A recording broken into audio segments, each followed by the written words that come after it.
Okay, everybody. Let's see. Oh, hi, James. Hello. Let's see everybody. All right. Good morning, everybody. I'm calling to order the Las Virgenes-Malibu Council of Governments Governing Board meeting on Tuesday, January 18th, 2022 at 8:31 a.m. I'm going to call the roll first, and then we'll approve the agenda. So let's start with Agoura. I'm here. Oh, Dennis, hi. Oh, Hi there. okay. I can't see you. All right, but I see I'm your sorry. label. There you go. Yeah, I am. Okay. Hi, Dennis. Hi there. Malibu, Here. going out of order. Calabasas, Here. Hidden Hills, Here. and Westlake Village is here. I need a motion to approve this morning's agenda. So moved. I'll second. Okay, call the roll again. Agoura Hills, Hi. Calabasas, Aye. Hidden Hills, Yes. Malibu, Yes. Westlake Village, yes. Agenda is approved this morning. This brings us to our public comment period. Mr. Dipple, do we have anyone who wishes to make a public comment that is not regarding an item already on today's agenda? I have not received any email, phone call, or any other communication. So I would say no, unless there's somebody. I don't see anybody raising their hand. I don't either. So I think we're good. Okay, thanks. So before we get to our election of officers today, we had obviously council changeovers in all our cities in December. So I wanted to let the new governing board members and alternates introduce themselves. I know in my city, we have a new alternate. Mr. Pearl, you want to say hi? Good morning, everyone. Ray Pearl, council member in Westlake Village. I still call myself relatively new to the council, elected in 2018. And one of my goals was to get to work with all of you on the COG, and it's an honor to be Kelly's alternate and look forward to this opportunity. Okay, and I know we have someone new in Agoura. Yes. I think Terry has had some discussions with him. Yes. Okay. Chris indicated that he had a conflict at work, Chris Okay. Anstead, and that he'll be joining about 9. So Dennis is on Okay. as the alternate. Okay, so Chris is going to be the new person, Dennis, huh?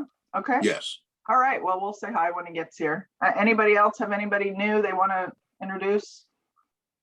No, I don't see. Calabasas, Alicia. Okay. All right. Okay. So this brings us to our exciting time in our meeting. Today is my last COG meeting as your president. And I'm staying on the COG, but not as the president. So it's time to do election of officers. And our first order of business is nomination for president. And I will start off by nominating Karen Farrer for our next year's president. I'll second that. Okay, so I'll need a roll call vote. I'll do that. Agoura Hills, We agree. Calabasas, Yes. Hidden Hills, Yes. Malibu, Yes. and Westlake Village. Yes. Okay. Congratulations, Karen. Yay! You're the Thank you next for the vote of president. confidence. Welcome. Thank Welcome. you. Welcome. I'll let you take it from the consent calendar. I'm going to do the nominations for vice president. I would like to nominate Stuart Siegel for vice president. Second that. A roll call, please. I'm saying that because I'm doing it. Agoura Hills, Yes. Calabasas, Yes. Hidden Hills, Yes. Malibu, Yes. and Westlake Village. Yes. Congratulations, Stuart. Thank you. You're the vice president. So Karen and Stuart, I'm going to let you take it from here. Okay.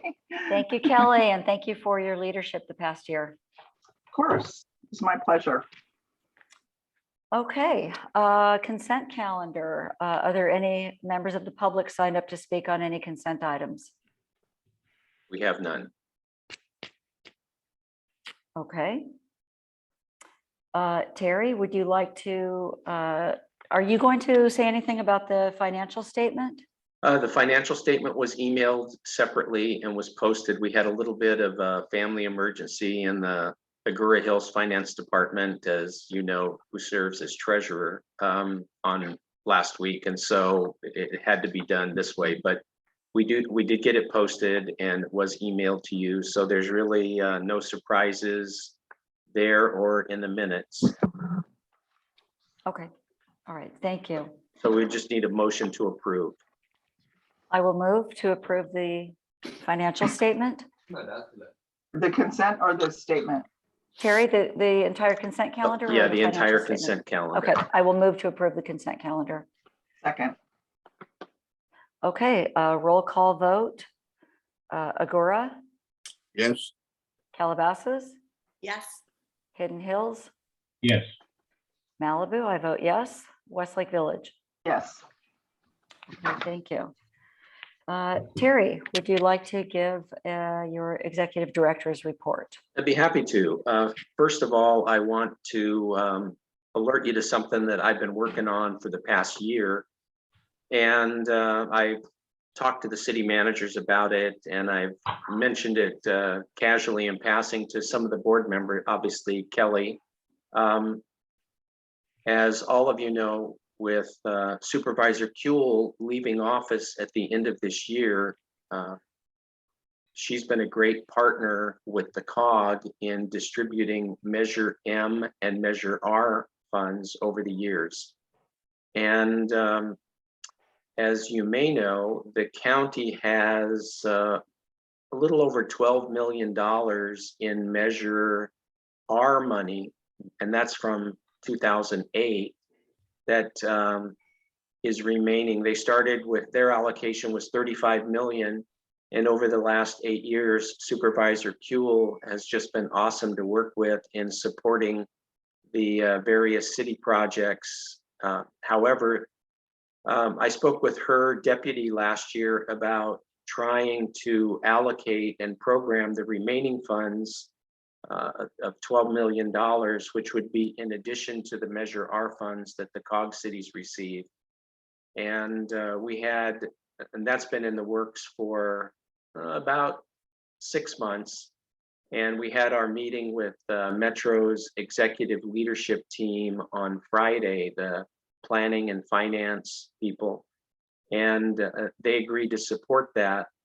So I will be working with the TAC and the COG's Highway Working Group to figure out projects to be funded with that, in addition to the projects that are already funded. So that's really great news.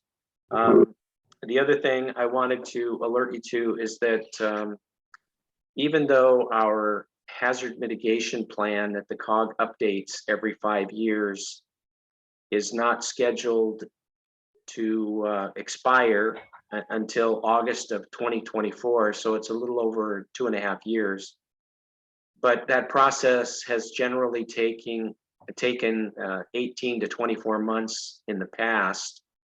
And so I'm working with Cal OES to submit a notice of interest for another grant. Just to give you some background, the COG originally received a FEMA grant through Cal OES to prepare our original hazard mitigation plan back in 2008, and then it was subsequently updated every 5 years. So this has been a really good process for all of the COG cities, because all of the cities, as you know, are required to have a hazard mitigation plan. And those plans were estimated back when we first started this process to cost $30,000 to $50,000 per city.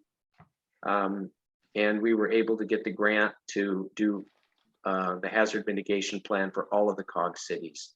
And then to do the updates, we also got grant funding. So I'm hopeful that we will get grant funding. The last update was $70,000 to complete, and I'm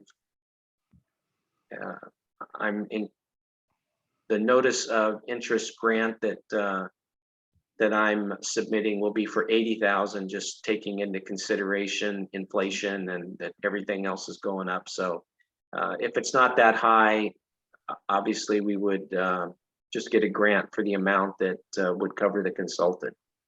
So with you, I briefed the city managers at the TAC meeting and they were okay with that. So hopefully the governing board is also okay with that.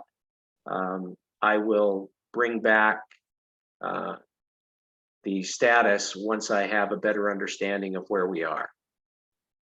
The other thing to report is that AB 1053 that was introduced by Jesse Gabriel last year, I worked with Mayor Bozogian, now Councilmember Bozogian in Calabasas, and we worked very closely with Assemblymember Gabriel to get that introduced. It has to do with the City Selection Committee for LA County, which all of you have probably participated in at one time or another, allowing for permanent virtual meetings and reduced quorums in order to facilitate the appointments that the City Selection Committee makes to Metro and AQMD, the county library, and some other lesser known appointments. So I'll continue to work with Assemblymember Gabriel on that. The micro enterprise home kitchen operations, I just put in there because I also briefed the city managers on that. It's not that important. You can look at it at your own leisure. We did, as you know, finish up the redistricting process in December, and on the agenda we have James going to update us on that. We appreciate that. Let's see. The other thing is that Metro and the COG executive directors have been working on a letter. Metro got the Metro board unanimously to support a letter to the state legislature requesting 16.5 billion in existing state budget surplus funds that would go to LA County mobility projects. Metro refers to this as the Golden Opportunity Package, and they're hoping that that they can get budget funding for that. All of the COG, all of the 7 of the COGs in LA County are on board to support that. So that's a positive step. Hopefully Metro will at least get some or all of that funding. And let me see if there's anything else. I think that's it, but I'd be happy to answer any questions. Okay, thank you, Terry. Are there any questions? Anybody? Okay. Next on the agenda is a redistricting summary by James Bozogian. Hello, everybody. Last month, the James. redistricting commissions finished their work, and we have brand new districts with a couple interesting features. I will say, for the most part, I was very happy that we got, I think, better districts than we had last time. And we did have a very unified effort in, I think, persuading the commission to do a few things they otherwise would not have done. Very briefly, the Los Angeles County Supervisorial District, we're still in District 3. The district did not change very much, a little bit on the edges, but it looks largely the way it did before. It went farther, a little bit farther north, and just a few little things here and there. So we got very lucky because for a while it looked like they were going to have us go along the coast and then go down to like Cerritos, the Orange County line, all the way to the border of like Hawaiian Gardens. They had their reasons for doing that, but fortunately they were persuaded otherwise. Each supervisorial district is about 2.2 million people. It would be nice to have a larger board, in my opinion, but we don't have that. So it's an open seat. And I was reading this morning, Alicia sent me something that Bob Hertzberg just jumped in the race. So it's going to be him, basically, Henry Stern, Richard Bloom, and Lindsay Horvath being the main contenders for that. In the congressional districts, I was a little disappointed with the results of that. We are divided as a COG. And I think, unfortunately, the division is kind of it's an odd shape for one of the districts, but basically the city limits of Calabasas, Agoura Hills, and Westlake Village are now lumped in with Ventura County. And I know Westlake Village had this before, so it's nothing new to them in particular, but to the other cities, we haven't had this configuration since in about 30 years. It includes all of Ventura County minus the cities of Ventura and Ojai. And then it includes our 3 cities down here. In my assessment, it's a swing seat. And not all the national pundits agree with me, but we'll see what happens. I think it's going to be a hotly contested race. The incumbent in that seat is Julia Brownlee, Democrat. And I know of no other incumbents in that district or who are running. There will be challengers, of course.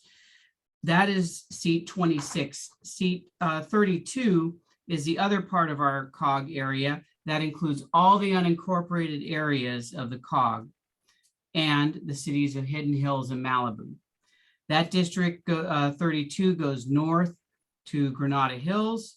It goes east to Studio City, and it goes down to Beverly Hills area and Bel Air area. And then it includes like Topanga, Woodland Hills, those communities, everything in between. So that's District 32. That's looks to be Brad Sherman's territory, and he'll probably be the incumbent running there. Remember that in congressional seats, you don't have to live in the district. It's one of the 2 seats in California, 2 types of political districts you don't have to live in. So somebody else could run potentially, but that's who I believe will run in that district. Turning to the state Senate, let me do the assembly first. That's easier. Our state assembly districts, we were fortunate that we all got in the same district this time. It was one of my focuses to make sure that happened. It's a compact district. It looks like a little circle. And basically it goes east to a little beyond the 405. But it goes like south of the 101 in that area. And it goes down and includes, as I said, all the COG cities and all the unincorporated areas, but a large portion of the district is in Ventura County. It goes all the way up into Simi Valley and the northern part of Ventura County, and it goes west to the Oxnard line. It does not include Oxnard. So it too is probably a swing district in my assessment. The incumbent there is Democrat Jackie Irwin. I do not know if there's any other persons running who are incumbents, because in the assembly district, you would have to live in the district. Someone could move in and run, but I don't see that happening. So it is a lot of new territory for Jackie Irwin. I'm sure this will be a contested race, but I'm very pleased at least that it's somewhat compact and that we are all together. And finally, the state Senate, which is probably the most interesting of the districts. We didn't get, unfortunately, the one thing I can say about this is we all are together in the same district.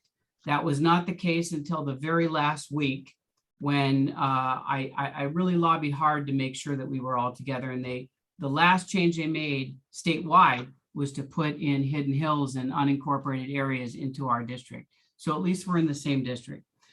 That's the good news. The bad news is we're at the northeast western corner of the district. It goes east into the West Hollywood area, and it goes south all the way to the South Bay. It hugs the coastline, and we are no longer in a very compact district. The bulk of the population is not in our area. And of course, we've been renumbered to District 24. I should have mentioned the assembly district was 42, but this is 24. So the problem with that is now we're an even numbered district. So even though we had an election 2 years ago, we're going to have another election this year. There's at least one other incumbent in this district. And Henry Stern, if he wanted to stay in this district, could have run for that, but he's running for supervisor. So it'll be an open seat. Ben Allen, who's from the South Bay area, an incumbent state senator and is going for his last term, Democrat, will be running for this seat. I looked to, and I'm not as familiar with all the areas and where the state senators live. I believe one other state senator does live in the district. That would be Stephen Bradford. I'm not sure because it's right on the edge. He was a Gardena city council member, and I see parts of Gardena in the district. So I don't know whether his house is literally in the district or not, but he's in the state Senate. He's also a Democrat. So it's an interesting quirk of politics. There are some state Senate districts in the odd numbered seats that will go 6 years without an election, and we have 2 elections in a row. I think Ben Allen is probably the favorite to win. Again, it's a little disappointing because to me, because you know, he's from the South Bay area, as conscientious as he might be, he's not going to be familiar with our issues. I think it would be important to invite, assuming he's elected, to make sure that he comes to the COG and hears about issues. He's not going to know anything about, you know, the wildlife pass. I mean, he'll know about it, but he's not going to know details about that, about Lost Hills Bridge, about Mulholland Highway. Those are things that are going to be far from what he's had to deal with. So that's my synopsis. A couple other little things. I mean, it was an eye-opening experience doing this and trying to manage a campaign, but I think it was helpful. If you looked at the way the maps changed, they got more favorable to us. And in Calabasas, we blasted out to our residents to please write, to homeowners associations, to the school district, the water board, and things changed. We got better districts, I think, because of the organization. So my advice to who's ever here in 10 years is to make sure that you start early and that you don't get swamped, because there are very organized groups in these that flood these meetings with letters and public comments. And if you're not there and you're not testifying and submitting written testimony, you're just going to be carved up, and your districts, and you will be, you know, if they don't hear from you, they're going to assume you're okay with the districts. So I can answer any questions if you have any, but overall, that's my report. Thank you, James. That's such an excellent report. Kelly?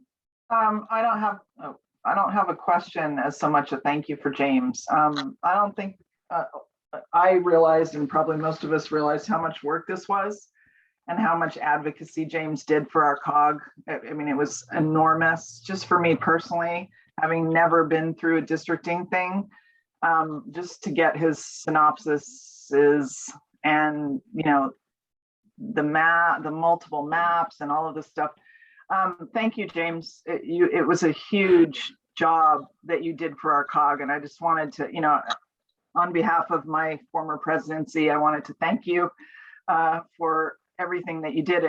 It truly made a difference. I mean, it was huge, and I learned a lot, and you saved the rest of us a ton of work. So thanks. You're welcome. Agreed. Thank you so much, James. And I see Alicia has her hand up. Yeah, I just wanted to say thank you. It was, you were always bringing information to the Calabasas City Council, and I appreciated, you know, seeing what you were bringing to the COG, and it was the exact same information, and you really were like advocating for all of us, which has been said, but just a huge thank you. Yeah, and just if I could, on my end, it was great to work with James. His leadership was tremendous, his analysis, and I don't know if I was his right-hand man or if he was my right-hand man, but he just did an excellent job of communicating with me and with all of you, and I certainly appreciated it, because he got into some of the nuances that that even I didn't see. So I really appreciate that, James. Well, I Jerry? guess we'll see you in 10 years. I hope you're still around in 10 years, James. Yeah. Jerry? Yes, Stuart. I wanted to thank, first of all, thank Kelly for a job well done and another year gone. And James, from our years of going to city selection committee meetings, which turned out to some cases be all-day journeys there and back. Nothing like being in Redondo Beach, at 6:30 or something. But thank you for working on the city selection committee project and the redistricting. I think we got as much as we could possibly get, and way better than some of the nightmare scenarios when you and I have talked about this in the past. So thank you for your hard work and great result. All right, thank you. Can I say Everybody, something too? please. Thank you, Karen. James and I have been, and Stuart, we've been on this thing for many, many years. And I'm always amazed at how focused you are, James, and how diligent you are. And it just showed up once again for all the things sometimes we take for granted, but you delved into it and did a yeoman's job. And I just want to add my appreciation to all you did. And for Kelly, until and unless you've been the president of the COG, it's like keeping all the balls in the air and being that one-armed paper hanger. So I appreciate all the hard work you did in the past year, and so as an attaboy for you. Thank you. Thanks, Dennis. Alicia. Yeah, I meant to thank Kelly as well. So great job. For the last year, it was a challenging year, and you continued to keep the COG together and did a great job. So thank you. Thank you. Here, here. Likewise. I'm sure we all feel the same way. Thank you, Kelly. I will try to maintain your level of excellence here. Thank you all very much. I really appreciate it. And yes, I'll volunteer to come back in 10 years and help you out if needed. Awesome. Take care. Bye-bye. Okay. Thanks, Thank you. James. All right. Next on the agenda, we have our Neighborhood Voices initiative. If you recall from the November meeting when we had the presentation by John Heath on the Our Neighborhood Voices initiative, it's obviously been something that has been, I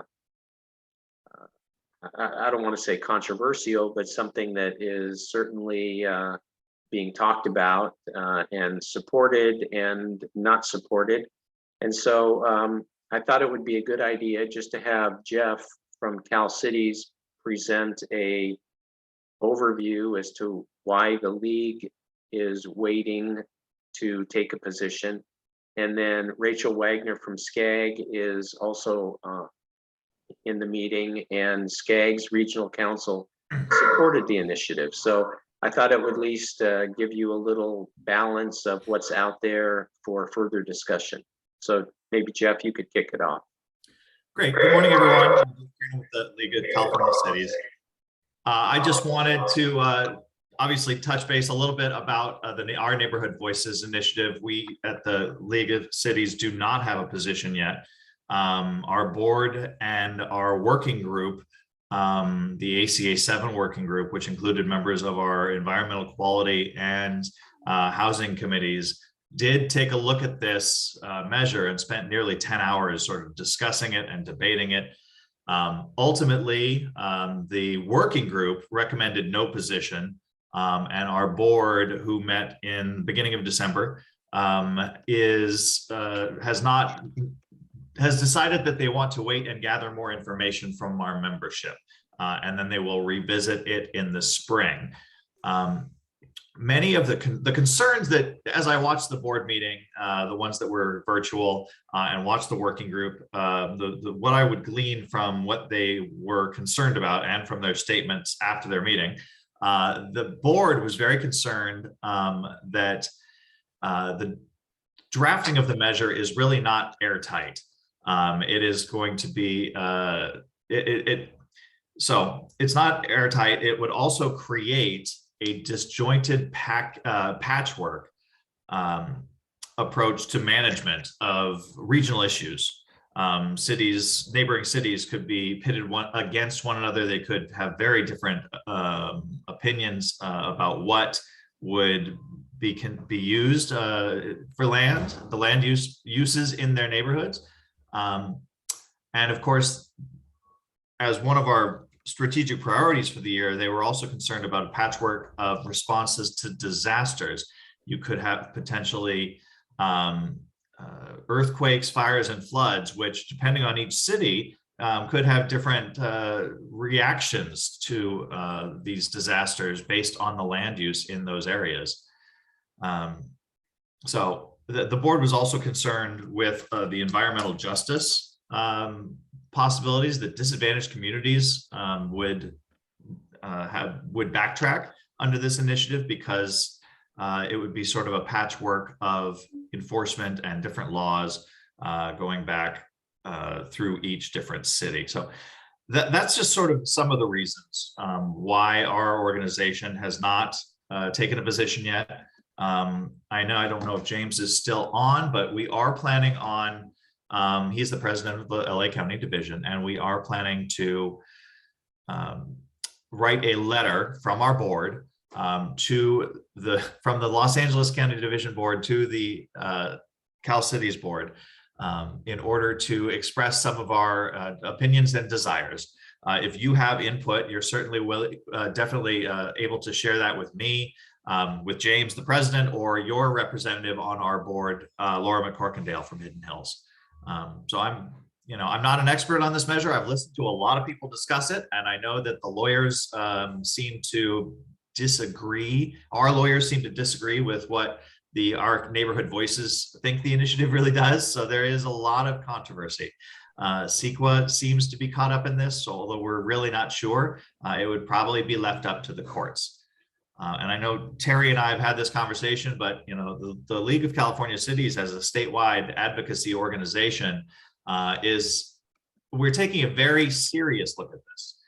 We're not just going to jump in with both feet, because typically we would be the organization that would really carry a lot of the weight in any political campaign for a ballot measure of this sort. So that's one of the reasons why we are also being very careful.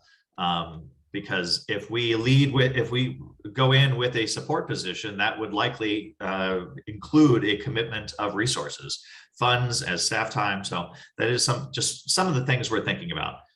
I don't know if the board is going to take this up in March when they meet next, or excuse me, February when they meet next, or if it's going to be April. They only said spring, so we can leave it up to that, and we'll have to see. And I think many of you may know already, the signature deadline for this measure is April the 30th. So I'm happy to, I know that was a little disjointed. I just realized my notes had not saved from the Friday when I prepared them. So I'm happy to answer any questions. Thank you, Jeff. Anybody, any questions? I don't see any. All right, Rachel Wagner from SCAG. Would you like to add to that? Yeah, good morning. Thank Good morning, you. board members. I'm Rachel Wagner, Regional Affairs Officer with SCAG, and Terry asked me to just give an update on how SCAG came to this position and kind of the background leading up to it. So essentially, this item was presented at SCAG's Legislative and Communications Membership Subcommittee. It was an informational item brought to the committee in September and in November. And at the committee's November meeting, they had requested that an item be brought forth to the full regional council to support the initiative. So SCAG staff forwarded the committee's recommendation to support the item, which they voted to do so at their last regional council meeting. The tally was 33 members in favor, 12 voted no, and 4 abstained. And what it really came down to with the support vote was that the initiative aligns with SCAG's kind of top priority of increasing housing production. And the difference between SCAG and the California League of Cities is SCAG is not able to use any funding or public dollars to advocate for this initiative. So that's kind of where we're at right now in terms of SCAG's position in supporting it. Happy to answer any questions. Okay, thank you, Rachel. Anyone, any questions for Rachel? Okay, I guess not. Thank you both very much. Next, Metro Life, low income fare is easy. Drew Phillips. Yes, good morning. Thank you, Thank Madam you. Chair. Members of the board, my name is Drew Phillips. I'm with LA Metro and the Office of Management and Budget. Just wanted to very briefly update the board in terms of the actions that Metro has taken with respect to restarting our fares and various mitigating actions that the board has voted on in order for us to proceed.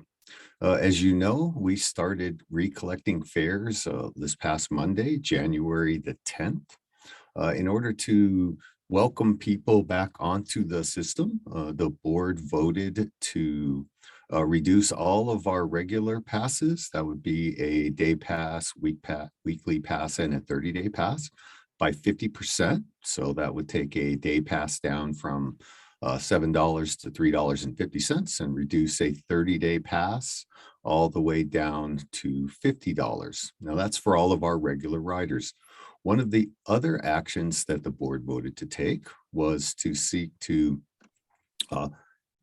create a mobility assistance for all of the low-income riders on our system as well. And we are seeking to do that through our low-income Fare is Easy, the LIFE program, recognizing that there are low-income individuals throughout Los Angeles County. The LIFE program is a partnership of 13 transit operators stretching to all corners of the county. It's administered on Metro's behalf by two specific nonprofit organizations. That would be Fame Assistance Corporation, as well as the International Institute of Los Angeles.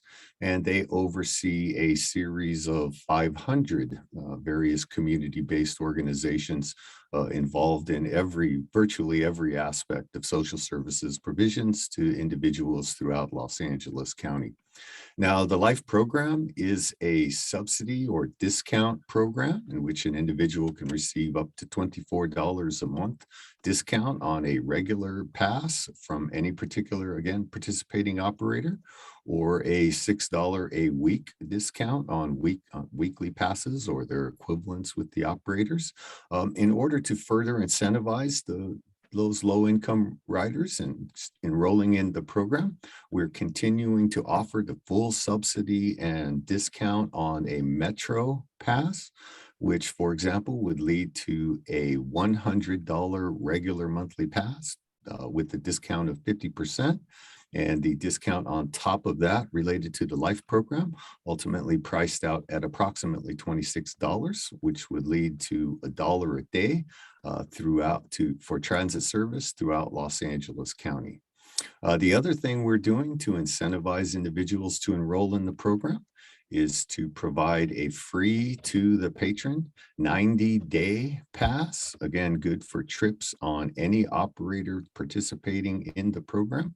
And so ultimately the goal of the Metro board is to double the enrollment in our LIFE program. We started with about 91,000 or so when the board took an action in September. We're up over 100,000 now, and we want that number to settle in somewhere between 180 and 200,000 individuals.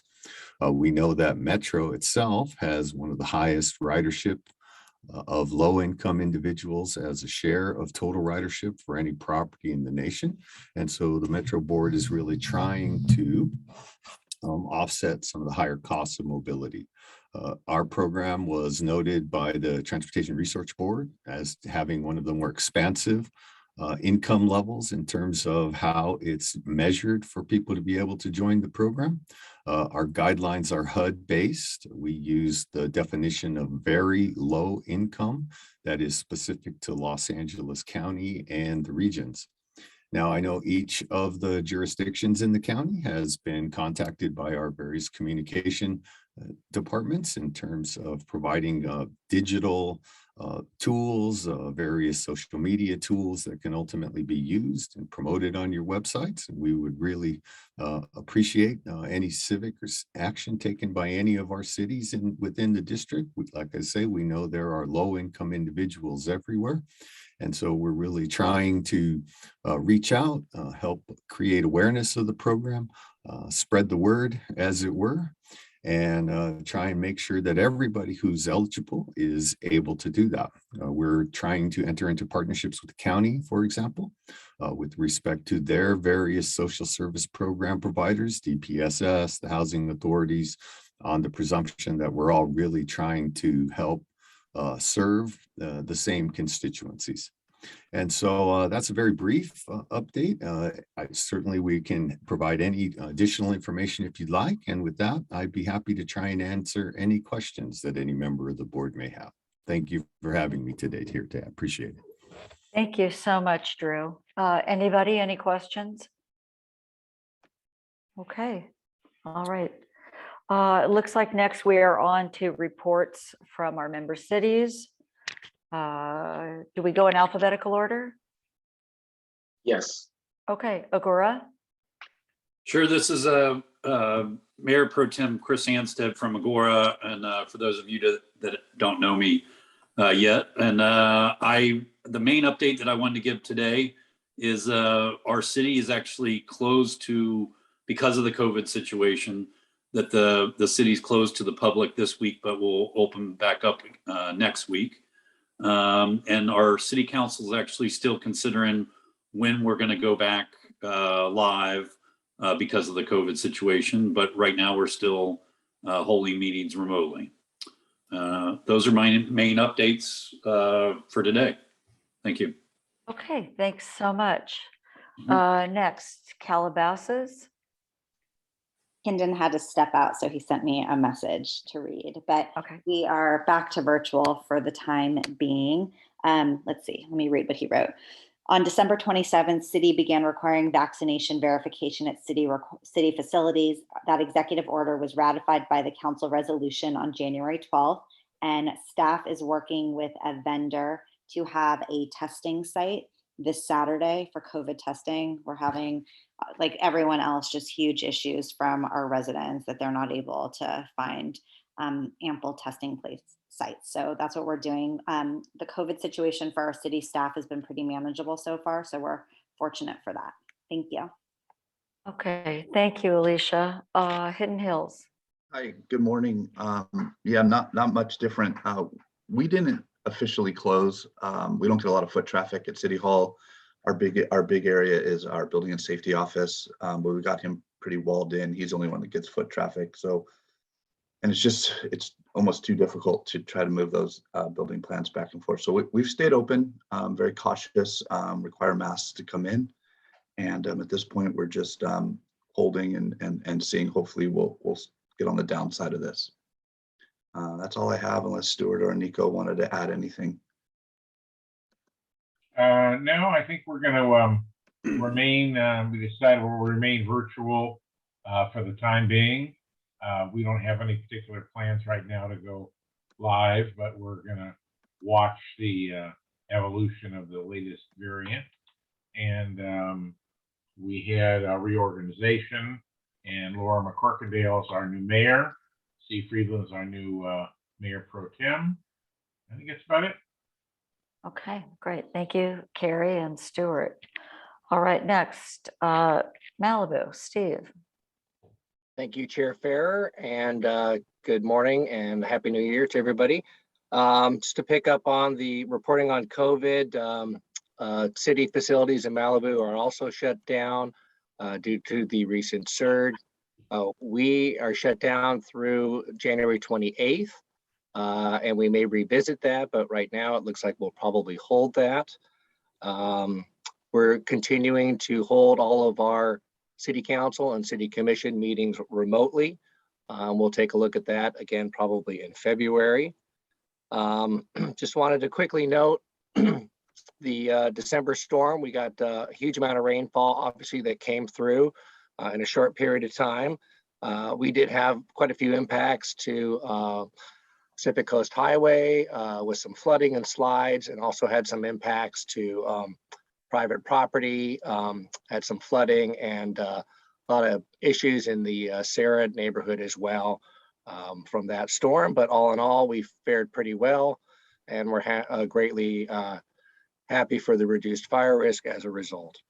That's it for my report. So I'll turn it over to Councilmember Pearson, or back to the chair if you have anything else to add for Malibu. I don't. Okay. I see Mikey shaking his head. Okay. And last but not least, Westlake Village. Good morning, everybody. Good to see you all. Similar story from Westlake Village. We've closed City Hall for 2 weeks, last week and this week, and we'll reassess as we go through the week. And of course, we've had a major surge in COVID, and that's part of the reason, but also we've had a number of positive cases on our staff. So we have a number of people out recovering. So that's a challenge for a small group. But in addition to that, we're still teleconferencing for our council meetings and our committee meetings. We'll revisit that sort of month to month. So for January 26th and February 9th will be virtual for our council meetings. And with respect to our rec programs and community things, everything's either outside or shut down for the time being due to COVID. So that's the COVID update, unless Kelly or Ray have anything else to say. No, Kelly. Ray's Okay. good too. All right. Thank you. Thank you, Rob. Okay, moving on to public safety, legislative and agency partner updates. Chuck, good morning. Hi, good morning, everybody. Kelly, good job. You did a good job running the COG. Karen, good luck to you. It's a hard job being in the hot seat. So COVID. So last time we spoke, I had 20 people out. This time I only have 6 people. So people are slowly coming back to work. We still have to comply with all the new county rules, whereas the unvaccinated deputies have to test. And right now we don't have a testing site in our community. But if I heard Alicia right, we're going to have one on Saturday. Is that only for Saturday? Is that for the public? Yeah, right now it's just going to be for Saturday. The labs are so overwhelmed, and we actually reached out to the county to see if they could help us get one in our area, and we weren't even able to get help from the county. So it's a private facility that will be open to everyone. So as soon as the information is finalized, I'll have Kindon send it out to the city managers and you check. Okay, thank you. I appreciate that.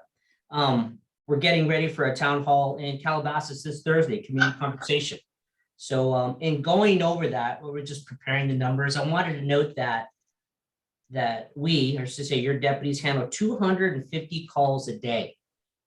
250. It's such a phenomenal number. 25,000 calls a year.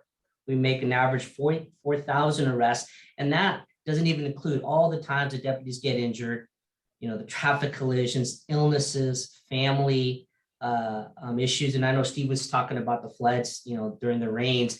When that happened, I had 3 deputies crash their cars, total the radial cars. And at any given time, we have 40 black and white vehicles in this region, patrolling. The deputies do an astounding amount of work. So don't ever applaud me, applaud them. They're the ones doing the work. And we're not closed, we're still open. Even though we had that spike in the Omicron variant, we're open because the deputies that are contracting it are the deputies coming in contact with the suspects. I should say the people they arrest. This week, I will be getting a new second in command, Lieutenant Roman Foss. You may remember him. He was a sergeant here about a year and a half ago. He got promoted, went to Crescenta Valley, and will be coming back. So that'll be good. So it'll take a little load off my shoulders. And I'm looking at my notes. That's all. I met with the Topanga TSEC group to go over our evacuation plan again. And so just know that this is a living document. We review it constantly. I'll be reviewing it with my partner, Drew, and Captain Ford probably next week. And that's all I have. Any questions? Thank you, Chuck. Anyone? Okay, thank you so much. All right, next up, LA County Fire, Megan. Good morning, everyone. Chief Smith wasn't able to make it this morning, so I'm not sure exactly what he was going to update you guys with, but I have a couple things I can share. I'm sure that most of you have heard that we lost one of our firefighters on January 6th. Jonathan Flagler was fighting a fire in Rancho Palos Verdes, a house fire, and unfortunately he was injured and succumbed to his injuries. And his memorial service is going to be held this Friday. So Chief Smith and I will be assisting with making that happen this week and assisting the memorial management team. So yeah, so it's been tough, but hopefully, you know, we can get through the memorial and it will go well. And then the other thing that I have the COVID surge. So because of the COVID surge, we had the last official numbers that I have or that we had a little under 200 people out with COVID. And we've been able to avoid any station closures or reductions in service. But because of the COVID surge, we're putting, the department has put a hold on all of our public education programs, such as CERT and our Explorer program, and any in-person events or just any in-person things will be canceled until further notice. And the fire stations are also closed to non-essential business until further notice, just because of the COVID surge. And that's pretty much all I have, unless anybody has any questions for me. And like I said, Chief Smith wasn't able to be here today, but he will be at the next meeting for sure. Okay, thank you, Megan. Anyone? Okay. Megan, that you said you had 200 people out. Is that out of how many individuals? I'm just wondering what kind of. I believe we have about 3,000 badged individuals within the department. The 200 number includes non-badge employees, so civilian employees. And with that number, I think it's around 5,000. So yeah, 200 out of that. Okay, thank you so much. All right, next up, Jeff, Cal Cities. Morning again. So it's kind of been a busy start to the new year. I sent out an email which really summarizes a lot of what I'm going to say, but you did have, that was on Friday. The budget as proposed by the governor is a record breaker for the second year in a row, $286 billion. And the economy does seem to be roaring along. They're expecting about a $45 billion surplus. Certainly leaves the state in a good position. We have quite a lot of detailed analysis of kind of what's in the budget, but take that all with a grain of salt. The legislature is going to go in and tinker with it now, going all the way through May before the budget is ultimately signed by the governor in June. So I'm happy to take questions on that. But the American Rescue Plan Act, the final rule was issued by the Treasury last week. Some really good news in there in that there is sort of a $10 million revenue loss, sort of a box you can check in order to use $10 million of your American Rescue Plan dollars as revenue loss. And those are the most unencumbered dollars. So that since about 90% of cities had lower total allocations by the American Rescue Plan, that really does free up a lot of those dollars, makes it a lot easier and avoids some complicated calculations that were going to be necessary in order to calculate that revenue loss for anything above 10 million. Also in my Friday email is SB 1383 grant dollars. Those grants are out there. This is for the organic waste diversion from our landfills. And those grants, hopefully your cities are working on them already. That deadline is February the 1st. We have our new Mayors and Council Members Academy coming up this week. I know I will see at least one of you there. And I anticipate that we'll have a very busy week. I would expect that the governor will be making his state of the state. I haven't heard anything about it yet, but it is traditionally held right around this time each year. So my guess is sometime either late this week or next week. But that's all I have for today, but happy to answer any of your questions. Okay, thank you, Jeff. Anybody? Okay, let's see, we will move on. Do we have updates from legislative staff and agency partners? Sure. Oops, Terry, you're muted. My dog was barking in the background. Tessa, I know you want to jump in. Sure. I don't have too much, but I wanted to say, of course, as we know, our hospitals are slammed. We have probably over 4,500 people in the hospital because of COVID-19. As we know, in addition to getting boosted, high quality masks for our workers is not only critical, it is now required if workers are interacting with the public or working inside. And I know that testing sites have been extremely limited. A few of you have reached out to us. I think the closest one to you is Pierce College. I don't know if your residents have tried to call and have gotten slammed. Obviously, there's a waiting list, I would imagine. Private insurance companies, though, as we know, do need to provide tests. I think it's between 6 and 8. Of course, the antigen tests are hard to come by. It's just a really hard time right now. But thank you for reaching out to me anytime, and I'll do my best to see if there are options from the county. Our office is not going out into the public, although I did sneak into Hidden Hills again to give Stuart Siegel your certificate. Thank you. I think we spelled your name correctly this time.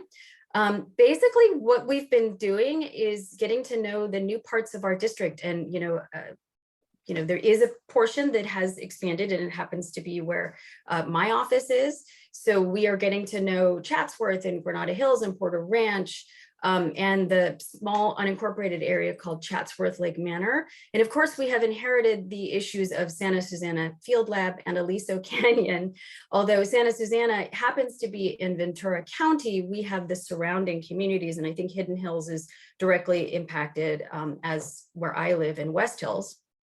Aliso Canyon proper is still in SD5, but we get the population center of Porter Ranch. So we're doing a lot of work getting up to speed and getting briefings on these issues. If you are interested in learning more, reach out to me. And that is all for now. Okay, thank you, Tessa. Anybody, any questions for Tessa? Okay, thank you. All right, moving on to, yes, Karen, excuse I me. know that Aurelia Friedman from Congressman excuse Liu's me, office Aurelia, wanted to. sorry. All good.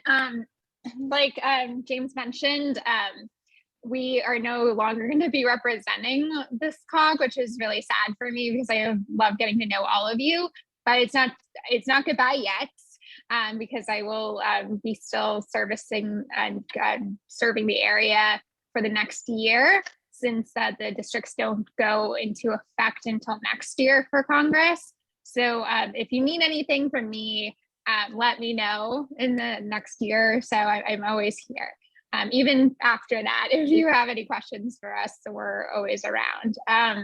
So for the updates from 2021, just wanted to go over a few accomplishments. We introduced 43 bills. We co-authored 461 bills. We closed almost 2,000 constituent cases and recouped almost 8 million for constituents, whether that be for Social Security benefits, veterans benefits, even the stimulus checks that were going on during the pandemic.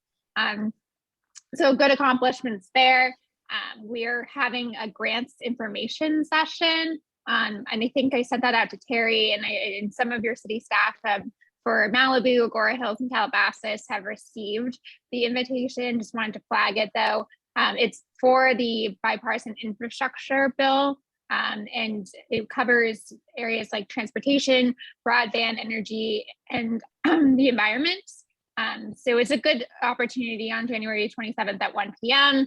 virtually to hear about those grant opportunities. Our staff is going to be heading that information session. So if you have city staff that's interested in joining, let me know. I think the invite has gone out to everybody, but I just want to make sure it gets to the right directors in your offices, in cities. And then we're having our annual events for Service Academy Day, for high school students that are interested in applying to service academies, and our congressional art competition for high school students as well. And just wanted to emphasize that we are still making progress in Congress, even though things are kind of up in the air and stalled with the Build Back Better bill and other things that I just wanted to highlight that we did get a bill introduced last year for the West LA VA campus to house homeless veterans, and rallied support from federal and local officials to find homeless veterans housing. We were able to house people from the Brentwood encampment and got Secretary McDonough to help with that.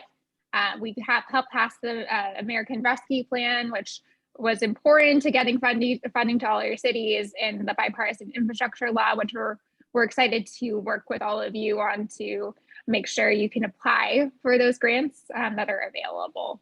So those are the main things I wanted to highlight. Okay, thanks so much, Aurelia. Anybody, any questions there? Yeah, this is Mayor Pro Tem Chris Anstead again. I just want to say thank you to Congressman Lou for kind of leading on this veterans homeless issue. I think it's been fantastic that they've been able to get a lot of people in to the VA center there in LA and to help to apartments. And so I think it's fantastic that that's happening. So thank you. And I would also like to thank Aurelia, because she's just been an excellent staff person with lots of resources, always available, and always appreciated, and will appreciate for the next year, but always appreciated her help. She could really dig in and get things done and get the information needed. So thank you, Aurelia. Thank you so much, Terry, and thank you so much, Mayor Pro Tem. We look forward to working with you in any capacity in the future as well. Thank you, Aurelia. All right, now I believe we're moving on to action items, Terry? I think so. Okay, don't want to skip anybody else.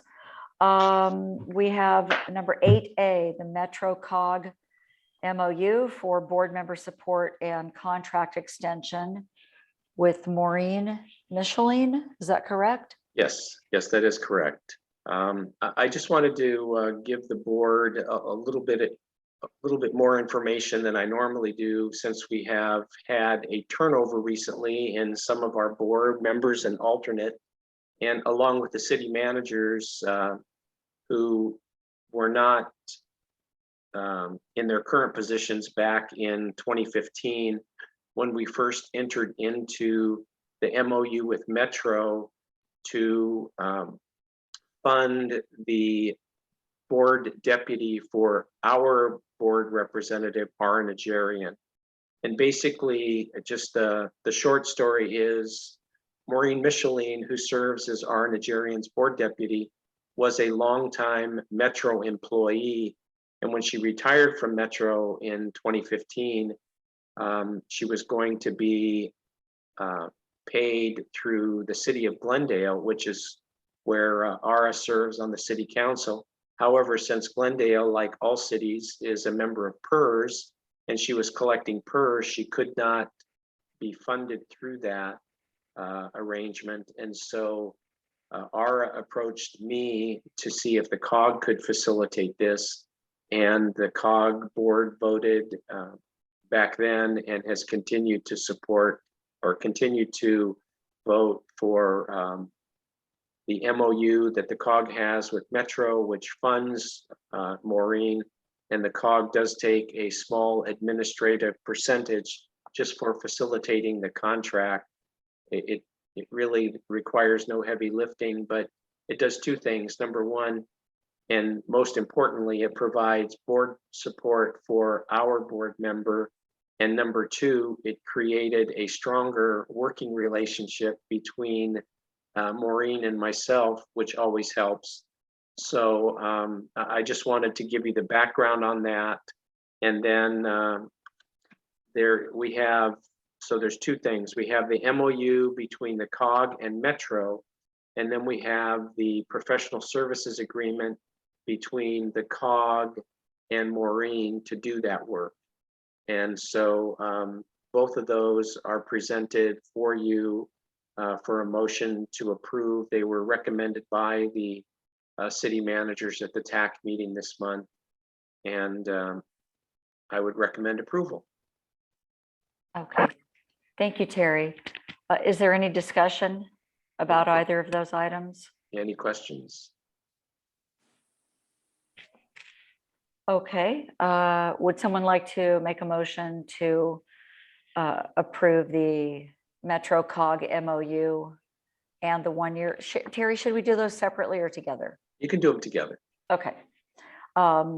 As it says here in the agenda, approve the Metro COG MOU and 1 year extension of Maureen Michelin's contract to provide Metro Board services. Do we have a motion? I'll make the motion. Thank you, Alicia. And a second? I'll second. Thank you, Kelly. Okay, roll call. Agoura Hills, Aye. Calabasas, Aye. Hidden Hills, Yes. Malibu, I vote yes, and Westlake Village. Yes. Okay, thank you. Motion passes. Okay, moving on to item 8B. Request for state budget allocation for stormwater project planning. And that is attachment pages 23 through 25, which was provided to us. Terry? This is going to be very familiar to all of you. If you'll recall last year, the COG worked with senators. Well, the governing board approved sending a letter to Senator Stern requesting $3.6 million allocation from the state budget surplus to support the development of detailed stormwater project planning and analysis studies for the 5 COG cities. As you'll recall from back then, the COG cities under Measure W, the stormwater initiative measure that was approved several years ago, because the lots in the COG cities are larger than the more urban areas, the funding that comes to the COG is not as significant as to those urban areas.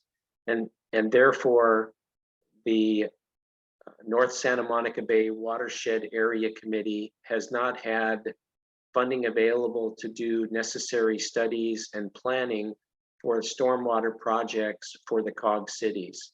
And that's why last year we worked with Senator Stern's office to send this letter. Unfortunately, it did not make it into the budget, but in discussing it with Dave Peterson and the North Santa Monica Bay Watershed Committee members, we decided to take a shot again this year.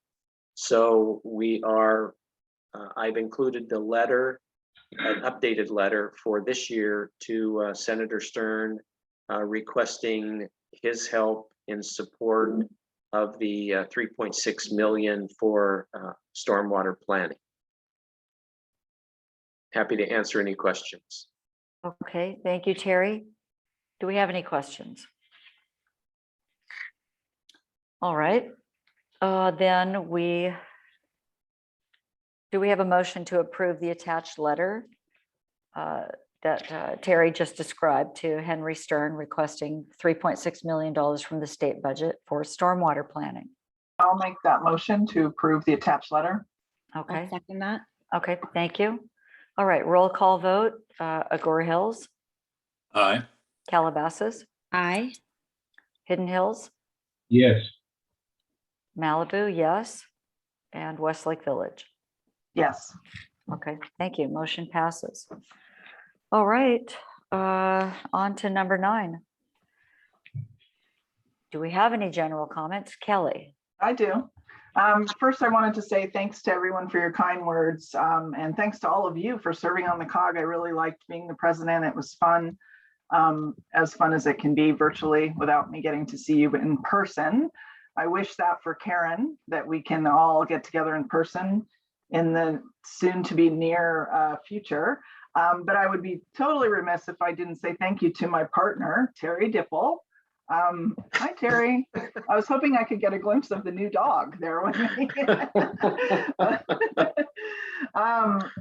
You know, Terry, you guys who have been president of the COG, you know, have an idea of how much work Terry does. And he really, you know, you taught me so much, Terry. You keep all those balls in the air. You know, Terry's will call up and say, what about this? And that's something that, you know, never occurred to me. So I just wanted to express my appreciation for all that you do for us, Terry. You're Thank you. the, Thank you. I consider you the most important part of the COG. And thanks, Great team. everybody. Yeah, it's really been, Terry and I had some great conversations, a lot, some of which had nothing to do with the COG, and I thoroughly enjoyed those. So I'm staying on the COG because it's a great organization, and you know, that is it's essential for our area, and all that you guys do for the COG is not unnoticed. So thanks. Thank you, Kelly. Thank you, Kelly. Yeah, I just want to add, Kelly, I think we met about 25 years ago. Neither of us had any idea we'd be sitting in a meeting like this at the same time. No, we didn't. Yeah. Like, Kelly's always been a leader. In case anybody didn't understand that, I will vouch for that. Yes, Kelly, thanks for your service. No, you're very welcome, and thank you, Karen. You're going to do great, and we'll all be here. Again, thank you for the vote of confidence. And Terry, I'm sure you're attending to your dog there. If you can hear me, thanks for everything you do. And I look forward to working with you this year. Anyone else, any comments or items for future agenda? It looks like not. All right, future meeting dates. Oh, wait, here we go. There it is. This is the. There you go. go. Oh. He's Sounds 4 like months. a goat. He is a goat. Thanks, Terry. I'm glad we got to see him.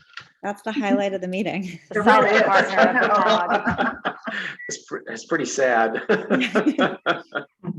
Okay, so I'm just Okay, looking thanks, at the, everybody. thank you all. The agenda, just the next COG meeting is for the governing board is February 15th. Okay, do we need a motion to adjourn? I should know that. You can just adjourn. Okay, I move to adjourn. Thank you all very much. Have a great rest of your day. Thank you, everybody. Bye, everybody.